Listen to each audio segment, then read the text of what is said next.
এইভাবে এরকম অনুষ্ঠান করার জন্য গত অনুষ্ঠানে যেটা রূপসী বাংলা কলেজে আমরা বলেছিলাম যে ঈদ পরবর্তী একটা ঈদ পুনর্মিলন অনুষ্ঠান করাবো, আমরা যেন সকলে আসতে পারি। ওইখানকার সভায় অনেক মানুষ ছিল, আজকে সবার মানুষ ছিল না। আজকে ওয়েদারটা ফাউল হয়ে যায়, হয়তো এই কারণে আমরা অনেক আসতে পারি। যাই হোক, খুব খুশি আমার এই জন্য লাগছে যে একটা খুব সুন্দর প্রকাশনা, একটা ম্যাগাজিন, এটা আমাদের জীবনের সঙ্গে সংগতিপূর্ণ বই আমাদের সকলের হাতে এসে পৌঁছেছে। আমি প্রথমেই ধন্যবাদ জানাবো যারা এটা সম্পাদনা পরিচালনা ছিলেন।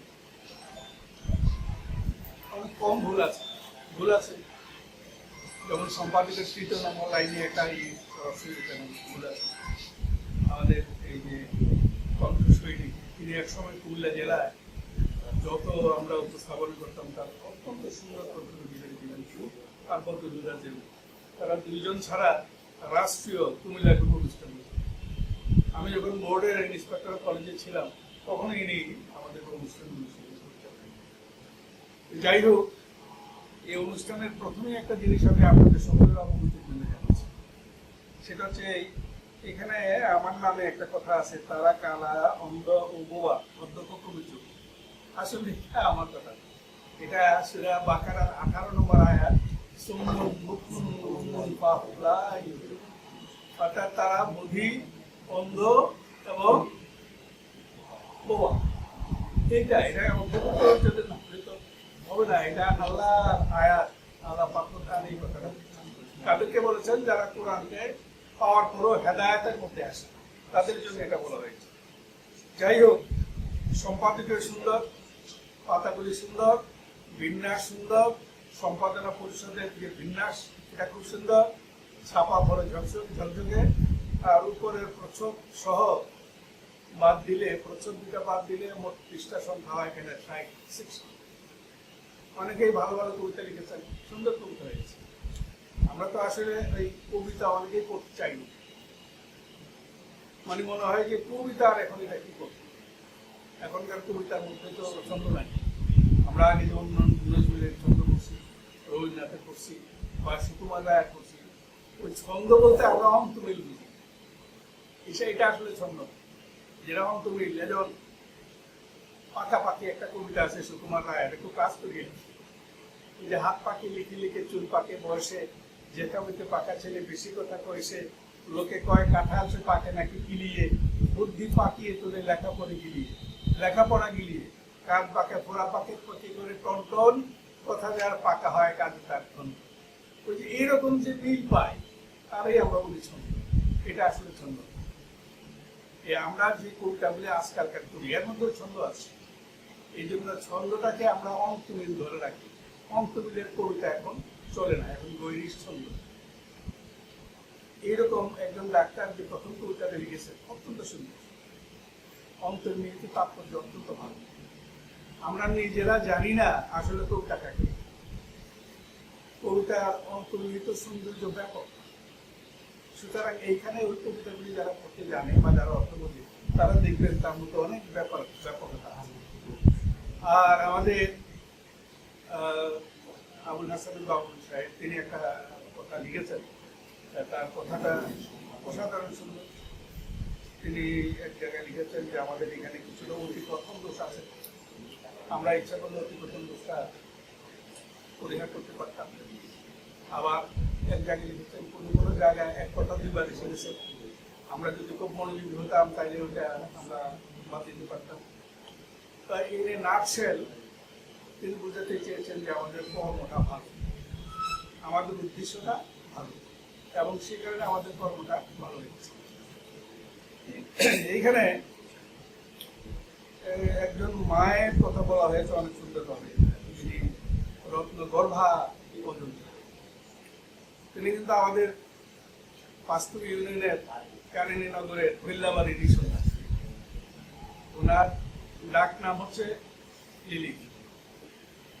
উনি আমার মিসেসের গর্ব,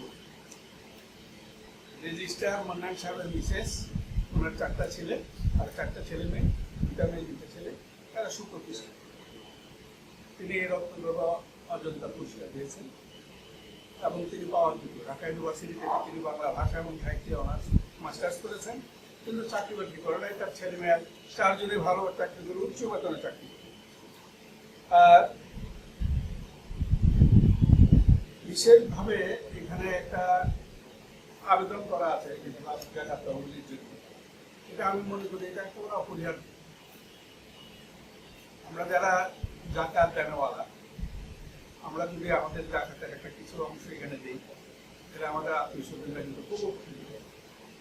এবং সেই জন্য আমি বলি যে হ্যাঁ, এই লেখাটা এখানে সঙ্গে মিশ্রিত করার জন্য যার মাথায় এসছে তাকে আমি ধন্যবাদ জানাচ্ছি। আর আরেকটা জিনিস এখানে হচ্ছে যে আমাদের ওই চারিদিকে সমাজের কোনো লোক গৃহহীন থাকবে না, এটা কথাটা কিন্তু বলা সহজ, কিন্তু কাজটা করা একটু সমস্যা নিতে হবে। কারণ প্রত্যেকটার পেছনে কিন্তু যে জিনিসটা জড়িত এটা হচ্ছে ফাইন্যান্স। টাকা পয়সা, money is what money does. Money is what money does. টাকা নাই কিছু। আবার অর্থ ই সকল অনর্থের মূল। অর্থ বেশি থাকলে আবার অনর্থ বেশি হয়। যারা পজিটিভ হইতে নেবেন তারা দেখবেন যে আমরা will do a very nice thing for our society. এবং আমরা মনে করি এটা আমাদের জন্য একটা দায়িত্ব। খরচ তো দুই রকম, একটা ফর্জে আইন, একটা ফর্জে কেফায়া। এটা ফর্জে আইন না হলে এটা ফর্জে কেফায়া হয়ে।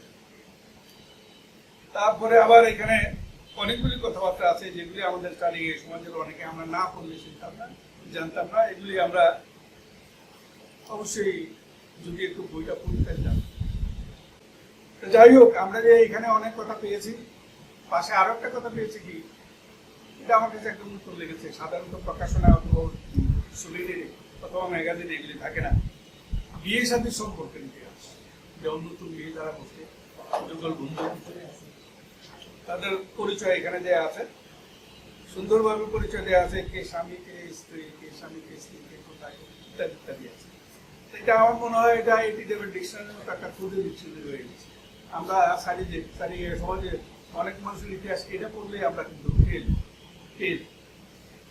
আমি আশা করব যে সামনে আরো যারা এই কাজ করবে, তৎসব যে করেছেন এটা কি আমাদের এখানে আছে, উপস্থিত আছে?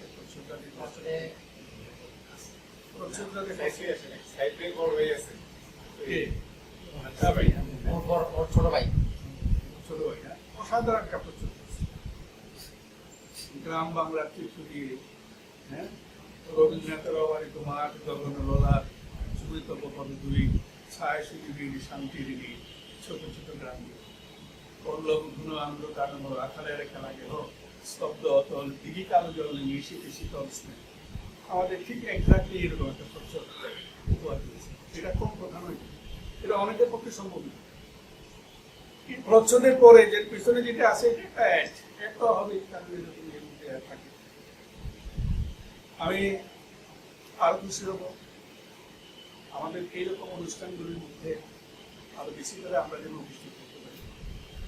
আর আমাদের যাদের লেখা এখানে আসে না, তাদের লেখা আনার জন্য ব্যবস্থা করতে হবে।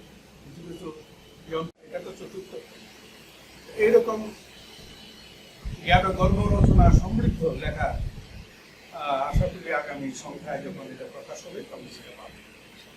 আমার ভাই ডাক্তার আব্দুল জলিল চৌধুরী, তিনি দীর্ঘদিন চিকিৎসা পেশায় নিয়োজিত ছিলেন।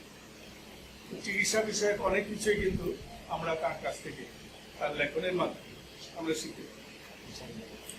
তো তারও লেখা আমরা আশা